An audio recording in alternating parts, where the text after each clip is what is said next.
Hello ಗೆಳೆಯರೆ, welcome back to my new video. So ಯಾರೆಲ್ಲ U G C T 2024 students ನೋಡ್ತಿದ್ದೀರಾ, ಇವತ್ತು ನಿಮಗೆ ಮತ್ತೊಂದು ಅಪ್ಡೇಟ್ ಬಿಟ್ಟಿದ್ದಾರೆ.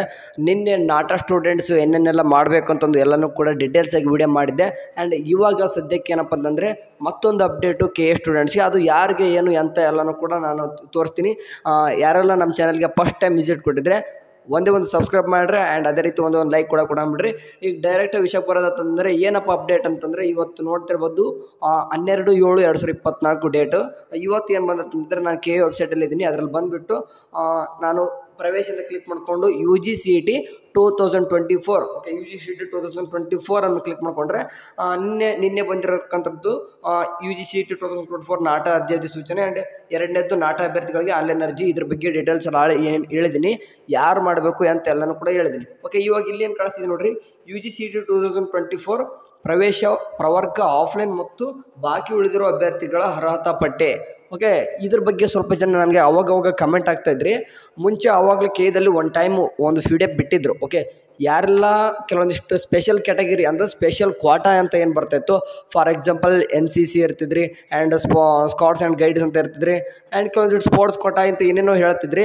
ಆ ಒಂದು ಸ್ಟೂಡೆಂಟ್ಸ್ಗೆ ಎಲಿಜಿಬಲ್ ಲಿಸ್ಟ್ನ ಬಿಟ್ಟಿದ್ರು. ಬಟ್ ಇನ್ನೂ ಕೆಲವೊಂದಿಷ್ಟು ಜನದ್ದು ಎಲಿಜಿಬಲ್ ಆಗಿದ್ದಿಲ್ಲ. ಓಕೆ, ನಾಟ್ ಎಲಿಜಿಬಲ್ ಅಂತ ಇತ್ತು, ಕೆಲವೊಂದಿಷ್ಟು ಹುಡುಗರದ್ದು ಪೆಂಡಿಂಗ್ ಅಂತ ಇತ್ತು. ಸೊ ಹಂಗಾಗಿಬಿಟ್ಟು ಇನ್ನೂ ಕೂಡ ಮುಂದುವರಿತಾ ಇದೆ ಅಂತಂದು ಹೇಳ್ತಿದ್ರು. ಸೊ ಹಂಗಾಗಿಬಿಟ್ಟು ಇವಾಗ ಇನ್ನೊಂದು ಲಿಸ್ಟ್ ಬಿಟ್ಟಿದ್ದಾರೆ, ಇದನ್ನು ಕೂಡ ಇನ್ನೂ ಪೆಂಡಿಂಗಲ್ಲಿದೆ. ಓಕೆ, ಇನ್ನೂ ಕೂಡ ಕಂಪ್ಲೀಟ್ ಆಗಿಲ್ಲ. ಇಲ್ಲಿ ಇನ್ನೂ ಕೂಡ ಏನು ಹೇಳಿದ್ದಾರೆ ನೋಡ್ರಿ, ಬಾಕಿ ಉಳಿದಿರುವ ಅರ್ಹತಾ ಪಟ್ಟಿನೂ ಕೂಡ ಹೇಳಿದ್ದಾರೆ. ಅಂದರೆ ಇನ್ನೂ ಕೆಲವೊಂದಿಷ್ಟು ಪೆಂಡಿಂಗಲ್ಲಿದ್ದಾವೆ, ಅವನು ಕೂಡ ಹೇಳಿದ್ದಾರೆ. ಈ ಒಂದು ಲಿಸ್ಟ್ ನೋಡ್ರಿ ಯಾರೆಲ್ಲ ಇದೆ. ಫಾರ್ ಎಕ್ಸಾಂಪಲ್ ನೋಡ್ರಿ, U G C T 2024 NCC under ಯಾರೆಲ್ಲ ಕ್ವಾಟಾ ತೊಗೊತಿದ್ದಾರೆ ಅಂತಂದರೆ ಇಲ್ಲಿ ಕೊಟ್ಟವ್ರೆ. ಬೇಕಾದ್ರೆ ನಿಮ್ಮದು ಅಪ್ಲಿಕೇಶನ್ ನಂಬರ್ ನೋಡ್ಕೊರಿ, ಆ್ಯಂಡ್ CT ನಂಬರ್ ನೋಡ್ಕೊರಿ, ನಿಮ್ಮ ನೇಮ್ ಬಿಟ್ಟವ್ರೆ, ಆ್ಯಂಡ್ ಅವ್ರದ್ದು ಅಕೌಂಟ್ ನಂಬರು ಮತ್ತು ಪ್ರಿಫರೆನ್ಸ್ ಕೊಟ್ಟವ್ರೆ. ಓಕೆ, ಇದೇ ರೀತಿ ನೋಡ್ಕೊರಿ.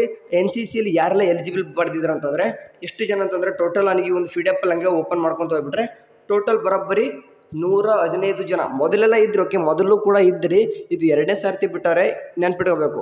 ಓಕೆ, 115 ಜನದ್ದು NCC ಏನಾಗಿದ್ರೆ ನಿಮ್ಮದು ಕ್ವಾಟಾದಲ್ಲಿ ಎಲಿಜಿಬಲ್ ಆಗಿದ್ರ. ಆ್ಯಂಡ್ ನೆಕ್ಸ್ಟ್ ನೋಡೋದಂತಂದರೆ ಹಾಗೆ you G C T 2024 Scots and guide ಅಂತ ಇರ್ತಲ್ಲ, ಇದರಲ್ಲಿ ಎಷ್ಟು ಜನ ನೋಡ್ರಿ ನಾಟ್ ಎಲಿಜಿಬಲ್ ಅಂತ ಇದಾವೆ, ನೆನ್ಪಿಟ್ಕೋಬೇಕು. ನಾಟ್ ಎಲಿಜಿಬಲ್ ಅಂತಂದರೆ ನಿಮ್ಮದು ಎಲಿಜಿಬಲ್ ಮುಂದೆ ಆಗುತ್ತೆ ಅಂತಲೂ ಕೂಡ ಗ್ಯಾರಂಟಿ ಇಲ್ಲ. ಎಲಿಜಿಬಲ್ ಇದ್ದರೂ ಕೂಡ ನಿಮ್ಮ ನಾಟ್ ಎಲಿಜಿಬಲ್ ಅಂತ ತೋರಿಸಿದ್ರೆ ನಿಮ್ಗೆ ಬೇಕಾದ್ರೆ ನಿಮ್ಮ application number, CT number, name ನೋಡ್ಕೊರಿ. ನಿಮ್ಮದೇ ಆಗಿತ್ತು ಅಂತಂದರೆ ನಾಟ್ ಎಲಿಜಿಬಲ್ ಅಂತ ಇದ್ದು ನೀವೇನಾದ್ರು ಕೂಡ ಎಲಿಜಿಬಲ್ ಇತ್ತಂತಂದರೆ ಬೇಗನೆ ಕೆಗೆ ಹೋಗಿ ವಿಸಿಟ್ ಕೊಟ್ಬಿಟ್ಟು ನೀವು ಈ ಥರ ಇದ್ದೀರಂತ ಹೇಳ್ಬೋದು. ಆ್ಯಂಡ್ ಕೆಲವೊಂದಿಷ್ಟು ಡಿಫೆನ್ಸ್ ಇದ್ದರೆ ಅವ್ರದ್ದು ಕೂಡ ಎಲಿಜಿಬಲ್ ಆಗಿದಾವೆ, ಆ್ಯಂಡ್ ಇಬ್ಬರು ನಾಟ್ ಎಲಿಜಿಬಲ್ ಇದ್ದಾರೆ. ಬೇಕಾದ್ರೆ ನಿಮ್ಗೆ ನೋಡ್ಕೊಂಬಿಡ್ರಿ, ನಿಮ್ಮದು ಅಪ್ಲಿಕೇಶನ್ ನಂಬರ್ ಇದೆ, CT ನಂಬರ್ ಇದೆ, ನೇಮ್ ಕೂಡ ಕೊಟ್ಟವ್ರೆ. ಆ್ಯಂಡ್ ಇಲ್ಲಿ ನೋಡಿ ಕೆಲವೊಂದಿಷ್ಟು ನೋಡಿರಿ ಪೆಂಡಿಂಗ್ ಕೋಸ್ಟ್ ಗಾರ್ಡ್ ಅಂತ ಇದೆ. ಅಂತಂದರೆ ಇಟ್ ಮೀನ್ಸ್ ಏನಪ್ಪ ಅಂತಂದರೆ ಪೆಂಡಿಂಗ್ ಏನಕ್ಕೆ ಬರ್ತಾಯಿದೆ ಅಂತಂದರೆ ಕೆಲವೊಂದಿಷ್ಟು ಜನದ್ದು ಇನ್ನೂ ಕೂಡ ಮಾಡೋದಿದೆ, ಅದಕ್ಕೋಸ್ಕರ ಅವ್ರು ಏನು ಮಾಡಿದಾರೆ ಪೆಂಡಿಂಗ್ ಅಂತ ಇಟ್ಟಿದ್ದಾರೆ. ಸೊ ಹಂಗೆ ಮೊದಲೇ ಹೇಳಿದ್ರು ಅವರು ಬಾಕಿ ಉಳಿದಿರುವ ಸೀಟ್ ಅಂತಂದು. ಇನ್ನೊಂದಿಷ್ಟು ಕೆಲವೊಂದಿಷ್ಟು ಜನದ್ದು ಪೆಂಡಿಂಗಲ್ಲಿ ಉಳಿದಿರಬಹುದು.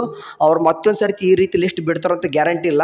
ಬಟ್ ಡೈರೆಕ್ಟ್ ನಿಮ್ಗೆ ಏನಪ್ಪ ಅಂತಂದರೆ ವೆರಿಫಿಕೇಷನ್ ಸ್ಲಿಪ್. ಓಕೆ, ವೆರಿಫಿಕೇಷನ್ ಸ್ಲಿಪ್ಪಲ್ಲಿ ನಿಮ್ಮ ಒಂದು ಸ್ಪೆಷಲ್ ಕ್ವಾಟಾ ಏನಿದ್ದೀರಾ ಎಲ್ಲನೂ ಕೂಡ ಎಸ್ ಅಥವಾ ಎಲಿಜಿಬಲ್ ಅಂತ ಏನಾದರೂ ಬಂದಿದ್ದರೆ ನೀವು ಆ ಅಂಡರಲ್ಲಿ ನೀವು ಕೂಡ CT ತೊಗೋಬೋದು KCETಲಿ. ಓಕೆ, ಇದು ಒಂದು ಅಪ್ಡೇಟು. ಯಾರೆಲ್ಲ ಸ್ಪೆಷಲ್ ಕ್ಯಾಟಗರಿ ಬರ್ತಾಯಿದ್ರು ನೋಡಿ ಅವ್ರಿಗೆ ಇದೆ. ಪದೇ ಮತ್ತೆ ಮೆಸೇಜ್ ಹಾಕೋಕೆ ಹೋಗ್ಬಿಡ್ರಿ, ನಮ್ಮದು ಇತ್ತು ಅಂತಂದು. ಸೊ ಹಂಗಲ್ಲ, ನಮ್ಮದು ಸ್ಪೋರ್ಟ್ಸ್ ಕೋಟಾ ಇತ್ತು ಬರ್ತಾರೆ, ನಮ್ದು ಏನಕ್ಕೆ ಬಂದಿಲ್ಲ ಅಂತಂದು ಕೇಳಿಬಿಡ್ರಿ. ನೀವು ಅಪ್ಲಿಕೇಶನ್ ಹಾಕುವಾಗ ಅವನ್ನೆಲ್ಲನೂ ಕೂಡ ಸಬ್ಮಿಟ್ ಮಾಡಿದರೆ ಇಟ್ ಮೀನ್ಸ್ ಕೆಲವೊಂದಿಷ್ಟು ಕ್ವಾಟಾ ಕೇಳುತ್ತ. ನೀವೇನು ಎಸ್ ಆರ್ ನೋ ಅಂತ ಕೇಳಿದಾಗ ನೀವು ಎಸ್ ಅಂತ ಕೊಟ್ಬಿಟ್ಟು ಅಪ್ಲೋಡ್ ಮಾಡಿದರೆ ಇಲ್ಲಿ ನಾಟ್ ಎಲಿಜಿಬಲ್ ಅಂತಂದ್ರೂ ಬರ್ತಿತ್ತು. ಬಟ್ ನೀವು ಏನು ಕೂಡ ಕೊಟ್ಟಿರಲ್ಲ. ಸೊ ಹಂಗಾಗಿ ಎಲಿಜಿಬಲ್ ನಾಟ್ ಎಲಿಜಿಬಲ್ ಯಾವುದೂ ತೋರಿಸಿರಲ್ಲ. ಸರಿ, ಸದ್ಯಕ್ಕಂತೂ ಇದಿಷ್ಟು ಅಪ್ಡೇಟು. ಆ್ಯಂಡ್ ಇನ್ನೂ ಕೂಡ ಡಾಕ್ಯುಮೆಂಟ್ ವೆರಿಫಿಕೇಷನ್ನು ಯಾವತ್ತು ಏನಂತೂ ಡೇಟ್ ಕನ್ಫರ್ಮ್ ಇರಲ್ಲ. ಅದು ಯಾವತ್ತು ಬರ್ತಂತನೂ ಕೂಡ ಕನ್ಫರ್ಮೇಷನ್ ಇಲ್ಲ. ಓಕೆ, ಇವತ್ತೇ ಬರ್ಬೋದು, ನಾಳೆನೇ ಬರ್ಬೋದು. ಬಟ್ ಡಾಕ್ಯುಮೆಂಟ್ ವೆರಿಫಿಕೇಷನ್ ಸ್ಲಿಪ್ ಬಗ್ಗೆ ಡೇಟ್ ಅಂತೂ ಹೇಳಿಲ್ಲ. ಬಟ್ ಆಪ್ಷನ್ ಇಂಟರ್ವ್ಯೂ ಎಲ್ಲನೂ ಕೂಡ ಕೌನ್ಸಿಲಿಂಗ್ ಸ್ಟಾರ್ಟ್ ಆಗೋದು ಜುಲೈ 3rd ವೀಕ್ ಅಂತ ಹೇಳಿದ್ದಾರೆ. ಸೊ ವೇಟ್ ಮಾಡೋಣ. ಇನ್ನೂ ಕೂಡ ಕೌನ್ಸಿಲಿಂಗ್ ಇನ್ನೂ ಕೂಡ MCC ಅವ್ರು ಸ್ಟಾರ್ಟ್ ಮಾಡ್ಕೊತಾರೆ ಅನ್ಕೊತೀನಿ. ಅವ್ರು ಮಾಡ್ಕೊಂತಷ್ಟೇ ನಮ್ಮದು ಕೂಡ ಸ್ಟಾರ್ಟ್ ಆಗುತ್ತೆ. ಆ್ಯಂಡ್ ಅಲ್ಲಿವರೆಗೂ ಚಾನಲ್ ನೋಡ್ತಾರೆ. ಏನಾದರೂ ಏನಾದರೂ ನಿಮ್ಗೆ ಏನಾದರೂ ಅಪ್ಡೇಟ್ ಬಂದರೆ ತಿಳಿಸ್ತಿರ್ತೀನಿ. ಸದ್ಯಕ್ಕಂತರೂ ನಾಟಾ ಸ್ಟೂಡೆಂಟ್ಸು ನಿನ್ನೆ ಇನ್ನೇನೆಲ್ಲ ಮಾಡ್ಬೇಕಂತ ಹೇಳಿದ್ದೀನಿ. ಇವತ್ತು ಸ್ಪೆಷಲ್ ಕ್ಯಾಟಗರಿದವ್ರಿಗೆ ಒಂದು ಲಿಸ್ಟ್ನ ಬಿಟ್ಟಿದ್ದಾರೆ. ನಿಮ್ಮ ಎಲಿಜಿಬಲ್ ನಾಟ್ ಎಲಿಜಿಬಲ್ ನೋಡ್ಕೊರಿ.